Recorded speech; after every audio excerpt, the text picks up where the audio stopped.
ಮುದ್ದು ಮಕ್ಕಳೇ, 4ರ ಮಗ್ಗಿ ಬರೆಯುವ ಮೋಜಿನ ವಿಧಾನವನ್ನ ಇವತ್ತ ತಿಳ್ಕೊಂಡು ನೋಡ್ರಿ. ಇಲ್ಲಿ 2 ಸ್ಟೆಪ್ ಏನಂದ್ರೆ, ಒಂದನೇ ಹಂತದೊಳಗೆ ನೀವು ಏನು ಮಾಡ್ಬೇಕು, ಸಮಸಂಖ್ಯೆಗಳನ್ನು ಬರ್ಕೋಬೇಕು. 0 2 4 6 8 ಈಗ 0 2 4 6 8.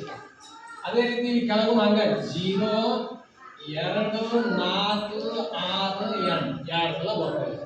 ಆಯ್ತಾ? ನೆಕ್ಸ್ಟ್ ಏನ್ ಮಾಡ್ಬೇಕಂದ್ರೆ ಇಲ್ಲಿ 0 ರಿಂದ 4ರವರೆಗಿನ ಅಂಕಿಗಳನ್ನು ಬರೆಯೋದು. 1ನೇ ರೋ ಒಳಗ 1ನೇ ಸಾಲೊಳಗೆ ಬರೀ 0 0 ಬರೆಯೋದು. 2ನೇ ಸಾಲಿನೊಳಗೆ 1 1 ಬರೆಯೋದು.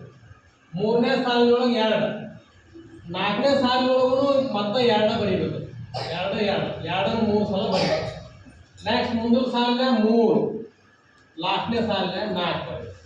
ನೋಡ್ರಿ, ಈಗ 4ರ ಮಗ್ಗಿ ರೆಡಿ ಆಗುತ್ತೆ. 4 1 4 4 2 8 4 3 12 4 4 16.